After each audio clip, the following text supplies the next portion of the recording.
All right. Hello, everyone. I'm Sienna Kostman reporting for U.S. News Personal Finance. Today we welcome two men who have taken the idea of a quick and clean haircut to another level through their year-old traveling business, Sterling's Mobile Salon and Barber Company, based in San Diego, California.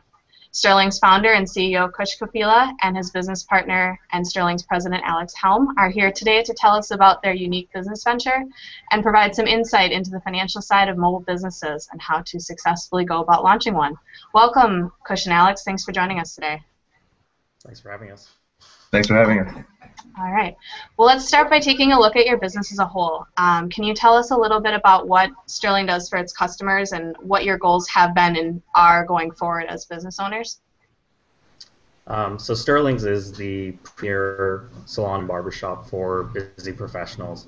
And what we do is contract with Fortune 500 companies to bring our salon services, which is cuts, color, shaves, waxing, on site to these locations once every 2 weeks.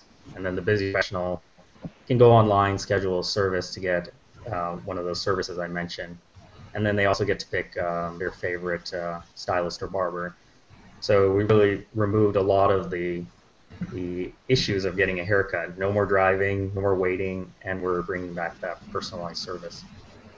So you guys have been up for about a year now. What are some things that, based on your experiences, you would recommend to new mobile business owners or just people looking to get into this field in general in terms of starting up? Are there particular areas where you should or should not put extra money or effort? What have you kind of learned based on your experiences?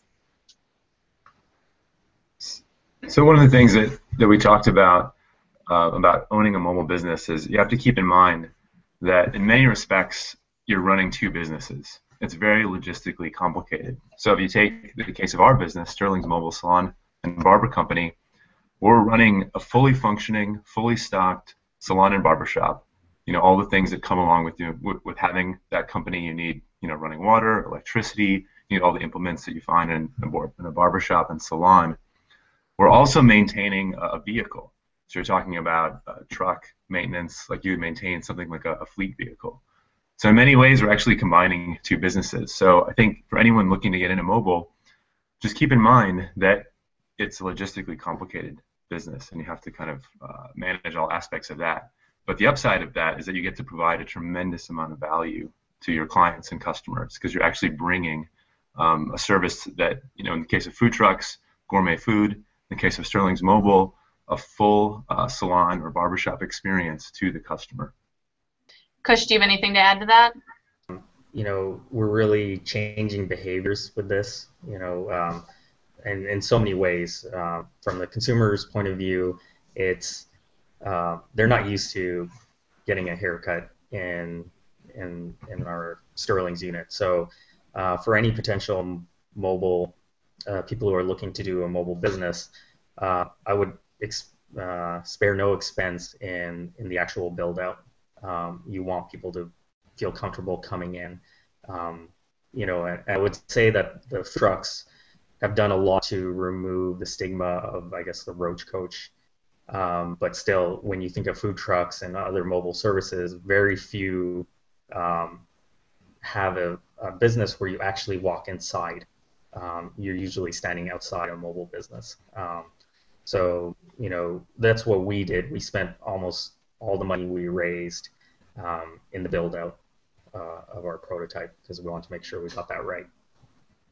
After the build-out process and initial startup, based on your experience, do you think being a mobile business allows you guys to cut costs and keep overhead low? Yeah, absolutely. So, one of the nice things about having a mobile business, as you mentioned, is you do have a very lean cost structure. So in the case, again, of our business, if you look at the normal salons and barbershops, the brick and mortars, they have to pay quite a bit of overhead for the space that they're leasing.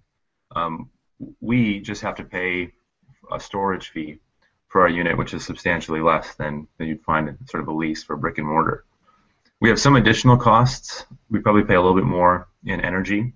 We have a propane generator that we use to generate electricity for the day. We have an additional cost of the truck lease. But I think if you were to look at the income statements or look at the costs of these two businesses side by side, you'd see that we do run it at a much lower cost structure than a normal brick and mortar. Okay. I'd also like to add that not only, I mean, rent is the second largest cost for any brick and mortar salon or barbershop, but we're also not tied into a 3 to 5 year lease. We get to go where the demand is. So that's one of the biggest benefits about being mobile is you kind of reduce the risk of getting locked into these long-term leases. What would you say for each of you? What is your absolute favorite thing about this type of business model? Is there anything that stands out in particular? For me, it's, you know, having worked in high tech and life sciences, working for companies, you sometimes get a little far removed from the customer. The great thing about this business is we see the tangible value we're providing to customers. And not only customers, it's all the stakeholders. We provide value to the companies in retention, productivity as a great differentiator. And you know, another great feeling for us is, or at least in my point, is we employ people, and you know, we're actually contributing to the economy and responsible for people's well-being. Yeah, and I would say, you know, one of the things that I love about this business, kind of echo Kush's sentiments. You know, when we started it, we didn't know if people would actually come in to a trailer, a mobile salon or barbershop, and get their haircuts or get services. And you know, we thought people might check it out. You have the early adopters that think it's really cool. People are coming in all the time at the beginning and saying this is such an awesome concept. But what we found is that, you know, Kush and I really believe that this could, in some ways, revolutionize how people get hair care, because it's brought right to their place of work. They don't have to do on the weekends. They don't have to take time out of their own personal schedules to get their hair care. And we found that we have a very strong and loyal repeat client base now, because people see that value and they come back. And so I think one of the exciting things for us is just to see that the people now, their place to get their haircut or get hair coloring or to get a straight razor shave is Sterling's Mobile Salon and Barber Company. And you just see the value that you provide to them, and they tell you about it. And we get a lot of great feedback from our clients. All right. Any last words of wisdom, or even just comments for people who maybe have never utilized a mobile business before? Personally, I think in many ways it's the way to go.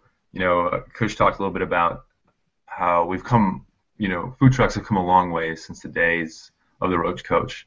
And there's a tremendous amount of stigma, or there was at least, about mobile services. And I think you've seen that change. I mean, I've seen absolutely beautiful food trucks now that provide great food. And Sterling's Mobile Salon and Barber Company is actually a beautiful salon and barber shop. And we provide service on par with any barbershop or salon. But it's, you know, right to you. So there's a tremendous amount of value that's provided to the client there.